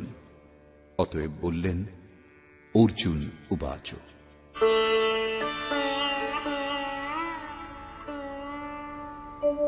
দৃষ্ট্বেমং স্বজনম কৃষ্ণ ইয়ুয়ুৎসুং সমুপস্থিতম सीदन्ति मम गात्राणि मुखं च परिशुष्यति वेपथुश्च शरीरे मे रोमहर्षश्च जायते। হে কৃষ্ণ, আত্মীয় স্বজনকে যুদ্ধার্থ উপস্থিত দেখে আমার অঙ্গ প্রত্যঙ্গাদি অবসন্ন, আমার মুখ শুষ্ক হচ্ছে, আমার শরীর কম্পিত ও রোমাঞ্চিত হচ্ছে। এখানেই শেষ নয়। गाण्डीवं स्रंसते हस्तात् त्वक्चैव परिदह्यते न च शक्नोम्यवस्थातुं भ्रमतीव च मे मनः। আমার হাত থেকে গাণ্ডীব খসে পড়ছে এবং চর্ম যেন দগ্ধ হচ্ছে। অর্জুন সন্তপ্ত হয়ে উঠছেন যে এই যুদ্ধ কি ধরনের, যার মধ্যে শুধু স্বজনই দাঁড়িয়ে। অর্জুনের ভ্রম হয়েছিল। তিনি বললেন, এখন আমি দাঁড়াতেও অসমর্থ, এখন এর বেশি আমার দেখার সামর্থ্য নেই। निमित्तानि च पश्यामि विपरीतानि केशव न च श्रेयोनुपश्यामि हत्वा स्वजनमाहवे। হে কেশব, এই যুদ্ধের লক্ষণ ও বিপরীত দেখছি। যুদ্ধে আত্মীয়দের হত্যা করলে মঙ্গল হবে এও দেখি না। কুলকে বধ করলে কল্যাণ কিরূপে সম্ভব?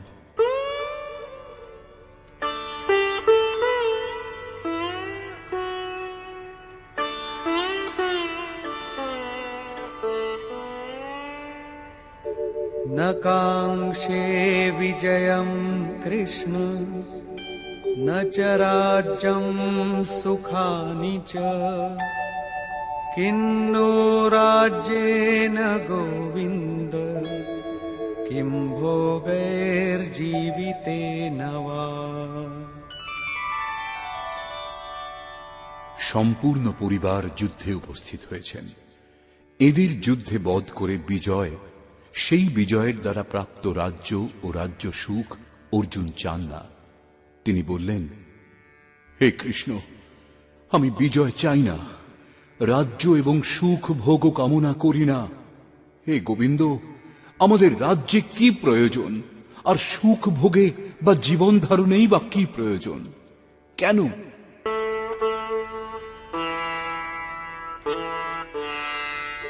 येषामर्थे काङ्क्षितं नो राज्यं भोगाः सुखानि च तैमेव स्थिता युद्धे प्राणान् त्यक्त्वा धनानि च। যাদের জন্য রাজ্য ভোগ ও সুখাদি আমার অভিলষিত, সেই স্বজনগণই প্রাণের আশা ত্যাগ করে যুদ্ধে উপস্থিত হয়েছেন। আমার রাজ্য অভিলষিত ছিল কিন্তু পরিবার নিয়ে, ভোগ সুখ ও ধনাদির পিপাসা ছিল কিন্তু তা স্বজন ও পরিবারকে নিয়ে ভোগ করাচ্ছিল।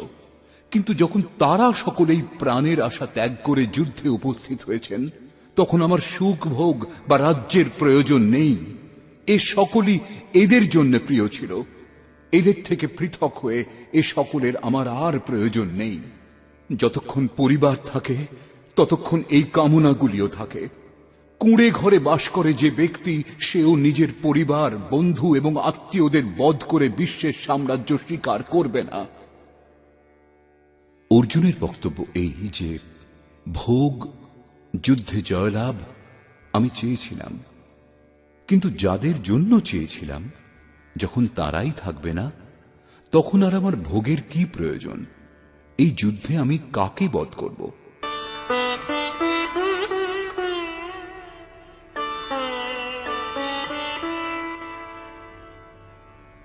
आचार्याः पितरः पुत्राः तथैव च पितामहाः मातुलाः श्वशुराः पौत्राः शालाः सम्बन्धिनस्तथा।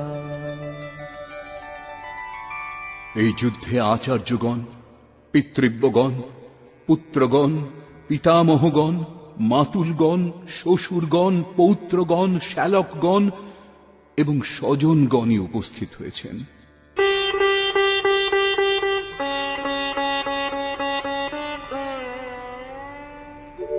एतान्न हन्तुमिच्छामि घ्नतोऽपि मधुसूदन अपि त्रैलोक्यराज्यस्य हेतोः किन्नु मही कृते।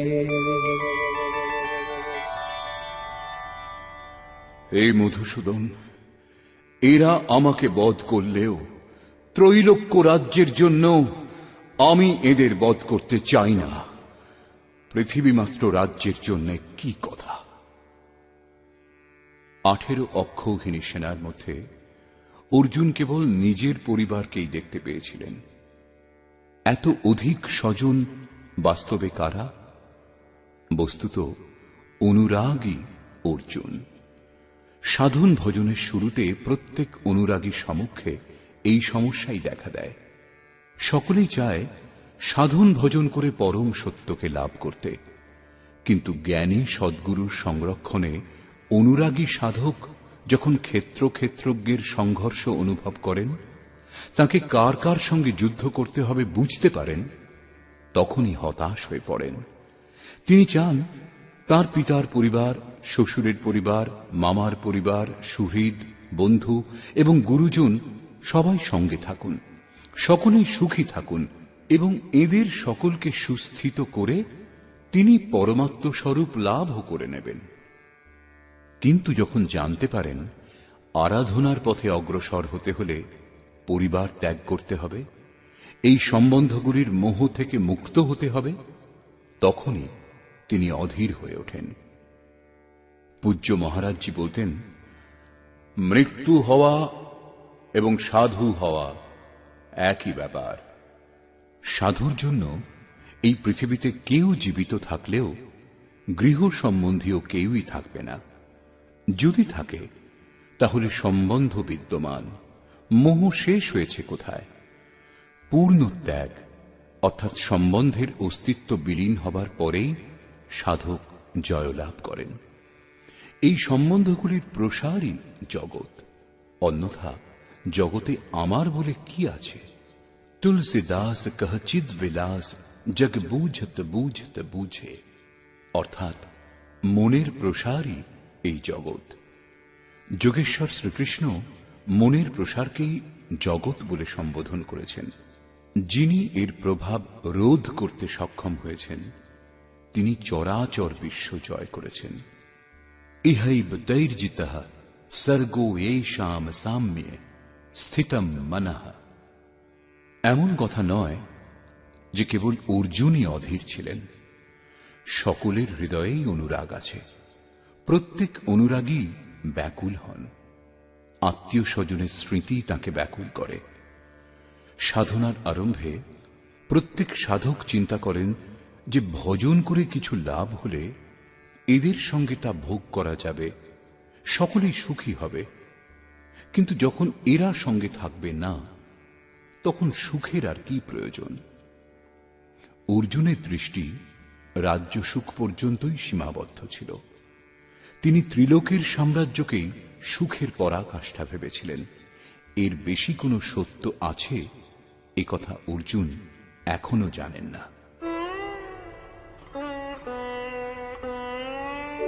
নিহত্য ধার্তরাষ্ট্রান্নঃ কা প্রীতি স্যাজ্জনার্দন পাপমেবাশ্রয়েদস্মান হত্বৈতানাততায়িনঃ।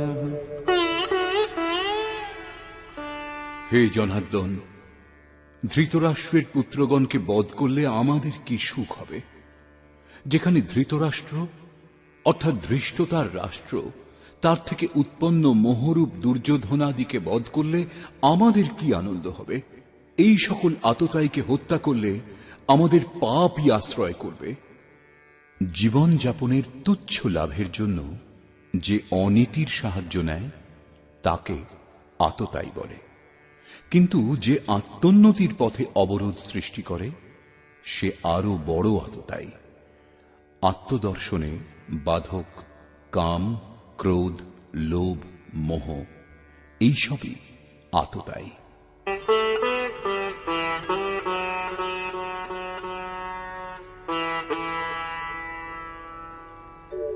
तस्मान्नार्हा वयं हन्तुं धार्तराष्ट्रान् स्वबान्धवान् स्वजनं हि कथं हत्वा सुखिनः स्याम माधव। অতএব হে মাধব, স্বীয় বান্ধব ধৃতরাষ্ট্রের পুত্রগণকে আমাদের বধ করা উচিত নয়। স্ববান্ধব কিরূপে? তারা সকলেই তো শত্রু ছিল। বস্তুত শরীরের আত্মীয়তা অজ্ঞানজনিত। ইনি মামা, শ্বশুরবাড়ি, স্বজন সমুদায় এ সকলই অজ্ঞান। যখন এই দেহটাই নশ্বর, তখন এর কুটুম্বিতাই বা কি করে শাশ্বত হবে? যতক্ষণ মোহ, ততক্ষণই আমার সুহৃদ, আমার পরিবার, আমার জগৎ। মোহ নেই তো কিছুই নেই। সেজন্য অর্জুন শত্রুদেরও স্বজন রূপেই দেখতে পেয়েছিলেন। তিনি বলছেন যে নিজ কুটুম্বকে বধ করে আমরা কিরূপে সুখী হব?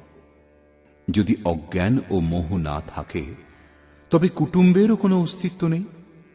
এই অজ্ঞানই আবার জ্ঞানেরও প্রেরক। ভর্তৃহরি, তুলসীদাস এমন অনেক মহাপুরুষ বৈরাগ্যের প্রেরণা তাদের স্ত্রীর কাছ থেকে পেয়েছিলেন। কেউ বা বিমাতার ব্যবহারে ব্যথা পেয়ে বৈরাগ্যের পথে এগিয়ে গেছেন, এও দেখা গেছে।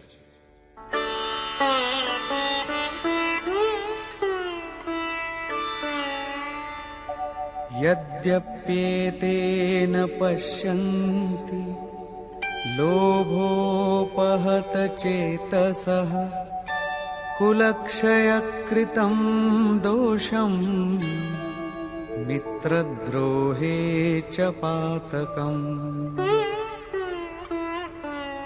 যদিও এরা লোভে অভিভূত হয়ে কুলনাশ জনিত দোষ এবং মিত্রদ্রোহে যে পাপ হয় তা দেখছে না, এ দোষ তাদের। তা সত্ত্বেও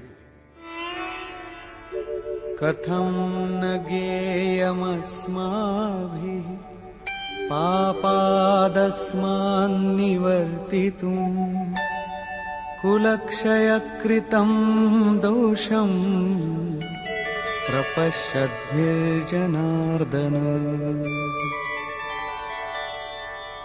হে জনার্দন, কুলনাশ জনিত দোষ উপলব্ধি করেও আমরা এই পাপ থেকে নিবৃত্ত হব না কেন? কেবল আমিই পাপ করছি এমন কথা নয়, আপনিও ভুল করছেন। শ্রীকৃষ্ণের উপরেও দোষারোপ করলেন। এখনো অর্জুন নিজেকে বুদ্ধিতে শ্রীকৃষ্ণের চেয়ে কম মনে করছেন না। প্রত্যেক নতুন সাধক সদ্গুরু শরণাগত হবার পরে এই ধরনের তর্ক করেন এবং নিজে যে কম জানেন তা ভাবেন না। একথাই অর্জুনও বলছেন যে এরা না বুঝুক, কিন্তু আমরা তো বুদ্ধিমান। কুলনাশ জনিত দোষের ওপর আমাদের অবশ্যই বিচার করা উচিত। কুলনাশে কি কি দোষ হয়?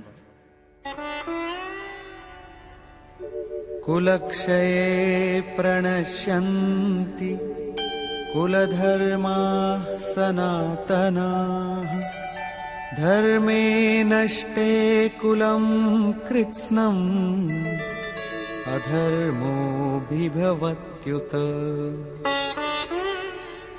কুলনাশে সনাতন কুলধর্ম নষ্ট হয়। অর্জুন কুলধর্ম, কুলাচারকেই সনাতন ধর্ম বলে মনে করেছিলেন।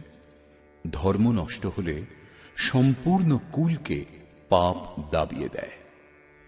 अधर्माभिभवात् कृष्ण प्रदुष्यन्ति कुलस्त्रियः स्त्रीषु दुष्टासु वार्ष्णेय जायते वर्णसंकरः। হে কৃষ্ণ, পাপের বৃদ্ধি হলে কুলস্ত্রীগণ কলুষিত হয়। হে বার্ষ্ণেয়, স্ত্রীগণ কলুষিত হলে বর্ণসংকর উৎপন্ন হয়। অর্জুনের দৃষ্টিকোণে কুলস্ত্রীগণ কলুষিত হলে বর্ণসংকর দেখা দেয়, কিন্তু শ্রীকৃষ্ণ এই সিদ্ধান্তের খণ্ডন করে আরো বলছেন, আমি অথবা স্বরূপ স্থিত মহাপুরুষ যদি আরাধনাক্রমে ভ্রম উৎপন্ন করেন তাহলে বর্ণসংকর দেখা দেয়। বর্ণসংকরের দোষের ওপর অর্জুন আলোকপাত করছেন।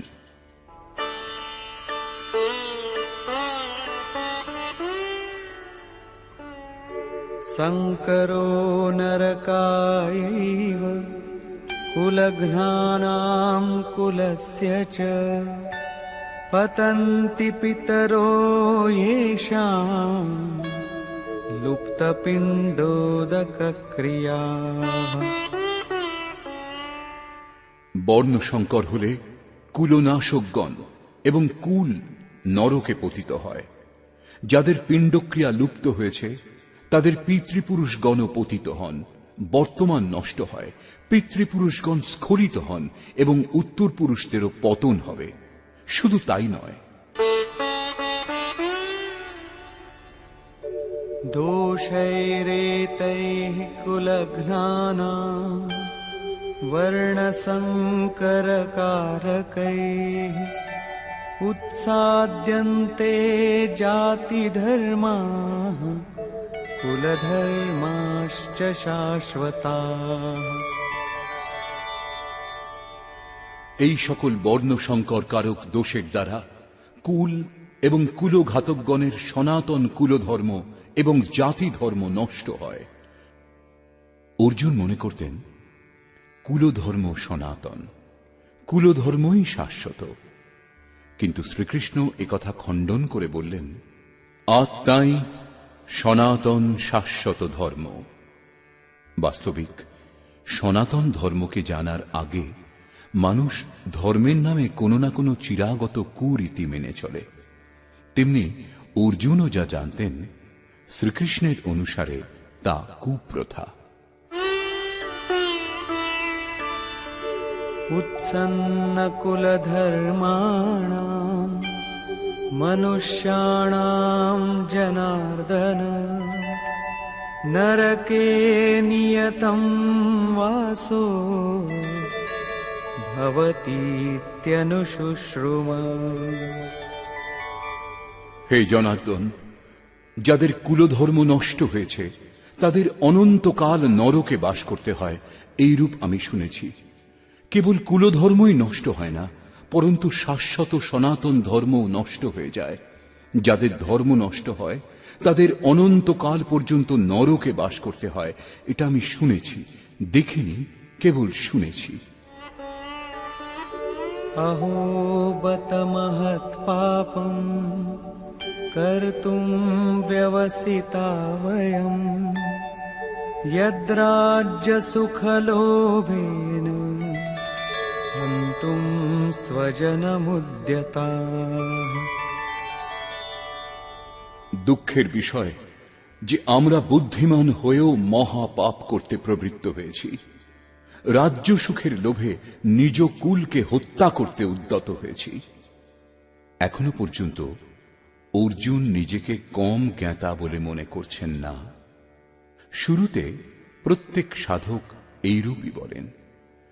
মহাত্মা বুদ্ধও বলেছেন, মানুষ আংশিক অবগত হলে নিজেকে মহাজ্ঞানী বলে মনে করেন, যখন অর্ধেকের বেশি অবগত হন তখন নিজেকে মহামূর্খ বলে মনে করেন।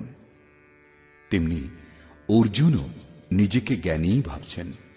তিনি শ্রীকৃষ্ণকেই বোঝাচ্ছেন যে এই পাপ থেকে পরম কল্যাণ হবে এমন কথাও নয়, কেবল রাজ্য সুখের লোভে পড়ে আমরা কুলনাশ করতে উদ্যত হয়েছি, খুব ভুল করছি। কেবল আমিই ভুল করছি এমন কথা নয়, আপনিও ভুল করছেন। শ্রীকৃষ্ণকেও নাড়া দিলেন। অবশেষে অর্জুন নির্ণয় করলেন, यदि मामप्रतीकारम् अशस्त्रम् शस्त्रपाणयः धार्तराष्ट्रारणे हन्युः तन्मे क्षेमतरम् भवेत्। প্রতিকার রহিত এবং নিরস্ত্র আমাকে যদি শস্ত্রধারী ধৃতরাষ্ট্র পুত্রগণ যুদ্ধে বধ করেন, তাতে আমার অধিকতর কল্যাণ হবে। ইতিহাস তো বলবে যে অর্জুন জ্ঞানী ছিলেন, তাই আত্মবলি দিয়ে যুদ্ধ হতে দেননি। সন্তান সন্ততির সুখের জন্য, কুলের জন্য লোকে প্রাণের আহুতি পর্যন্ত দেয়।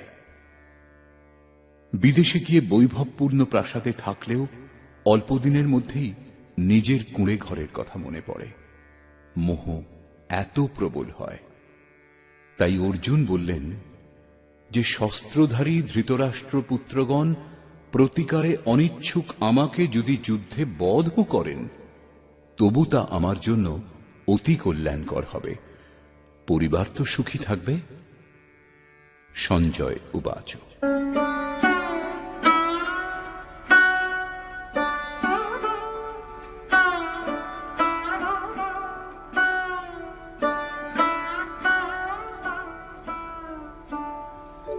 एवमुक्त्वार्जुनः सङ्ख्ये रथोपस्थ उपाविशत् विसृज्य सशरम् चापम् शोकसंविघ्नमानसः। সঞ্জয় বললেন, রণভূমিতে শোকসন্তপ্ত অর্জুন এইরূপ বলে ধনুর্বাণ ত্যাগ করে রথের পশ্চাৎ ভাগে বসে পড়লেন, অর্থাৎ ক্ষেত্রজ্ঞের সংঘর্ষ থেকে সরে দাঁড়ালেন। নিষ্কর্ষ। গীতা শাস্ত্রে ক্ষেত্রজ্ঞের যুদ্ধের বর্ণনা করা হয়েছে। ঈশ্বরীয় বিভূতি সম্পন্ন ভগবৎ স্বরূপের সম্যক দর্শন করবার গায়ন হল এই গীতা শাস্ত্র। যে ক্ষেত্রে এই গায়ন সম্পাদন করা হয়, সেই যুদ্ধক্ষেত্র এই শরীর, যার অন্তরালে দুটি প্রবৃত্তি বিরাজমান, ধর্মক্ষেত্র এবং কুরুক্ষেত্র। যুদ্ধে প্রবৃত্ত সেনাসমূহের স্বরূপ এবং তাদের শক্তির আধার বর্ণিত হয়েছে। শঙ্খধ্বনির মাধ্যমে এদের পরাক্রম নির্ধারিত করা হয়েছে। তদনন্তর যে সেনার সঙ্গে যুদ্ধ করাচ্ছিল তাদের নিরীক্ষণ করা হল। এদের গণনা 18 অক্ষৌহিনী, অর্থাৎ প্রায় 6.5 আরব বলা হয়, কিন্তু এরা অনন্ত। এই প্রকৃতির দৃষ্টিকোণ দুটি, একটি ইষ্টন্মুখী প্রবৃত্তি, দৈবী সম্পদ, দ্বিতীয়টি বহির্মুখী প্রবৃত্তি, আসুরী সম্পদ। দুটিই প্রকৃতি। একটি ইষ্টের দিকে উন্মুখ করে, পরম ধর্ম পরমাত্মার দিকে নিয়ে যায়, অন্যটি প্রকৃতিতে বিশ্বাস করায়। প্রথমে দৈবী সম্পদের বৃদ্ধি করে আসুরী প্রবৃত্তিগুলিকে নিঃশেষ করা হয়। তারপর শাশ্বত সনাতন পরব্রহ্মের দিগদর্শন এবং তাঁতে স্থিতি লাভের পর দৈবী প্রবৃত্তিগুলির প্রয়োজনীয়তাও ফুরিয়ে যায় এবং যুদ্ধের পরিণাম দৃষ্টিগোচর হয়। সৈন্য নিরীক্ষণের সময় অর্জুন কেবল নিজের পরিবারকেই দেখতে পেয়েছিলেন। যাঁদের বধ করার কথা ছিল তাঁরা স্বজনই ছিলেন। জীবের যত দূর পর্যন্ত সম্বন্ধ থাকে, জগতের বিস্তারও তার জন্য তত দূর পর্যন্তই হয়। অনুরাগের আরম্ভিক অবস্থায় পারিবারিক মোহই বাধা দেয়। সাধক যখন দেখেন পরিবারের মধুর সম্বন্ধ থেকে তার এত দূর বিচ্ছেদ হবে যেন তা কখনো ছিল না, তখন তিনি ব্যাকুল হন। স্বজনের প্রতি আসক্তি ত্যাগ করার পথে যত রকমের অকল্যাণই দেখতে পান, তিনি কুপ্রথার মাধ্যমে নিজেকে বাঁচাবার চেষ্টা করেন। ঠিক যেমন অর্জুন করেছিলেন। তিনি বলেছিলেন, কুলধর্মই সনাতন ধর্ম। এই যুদ্ধ হলে সনাতন ধর্ম লোপ পাবে, কুলস্ত্রীগণ ভ্রষ্টা হবে এবং বর্ণসংকর উৎপন্ন হবে। তাদের জন্ম কুল ও কুলনাশকদের অনন্তকাল পর্যন্ত নরকে বাস করার জন্যই হয়ে থাকে। অর্জুন নিজ বুদ্ধি অনুসারে সনাতন ধর্মের রক্ষার জন্য ব্যাকুল ছিলেন। তিনি শ্রীকৃষ্ণকে অনুরোধ করলেন যে আমরা বুদ্ধিমান হয়ে এই মহাপাপ কেন করব, অর্থাৎ শ্রীকৃষ্ণও পাপ করতে যাচ্ছেন। অবশেষে পাপ থেকে বাঁচবার জন্য আমি যুদ্ধ করব না, এই কথা বলে অর্জুন ধনুর্বাণ ত্যাগ করে হতাশ হয়ে রথের পশ্চাৎভাগে বসে পড়লেন। ক্ষেত্রজ্ঞের সংঘর্ষ থেকে সরে দাঁড়ালেন।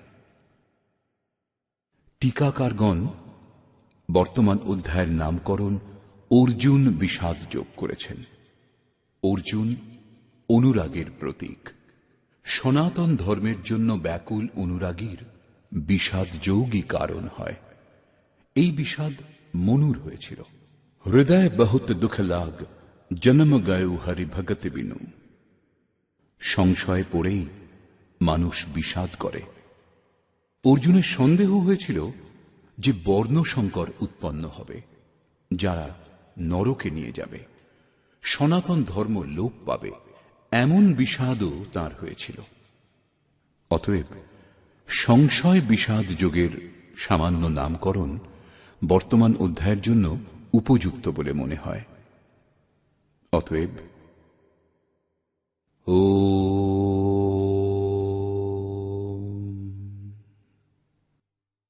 এই প্রকার শ্রীমদ্ ভগবৎ গীতারূপী উপনিষদ এবং ব্রহ্মবিদ্যা তথা যোগশাস্ত্র বিষয়ক শ্রীকৃষ্ণ এবং অর্জুনের সংবাদে সংশয় বিষাদ যোগ নামক প্রথম অধ্যায় পূর্ণ হল।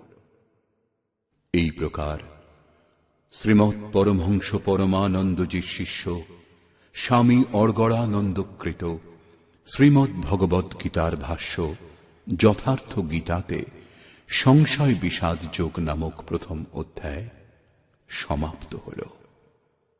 হরি ওম তৎসৎ।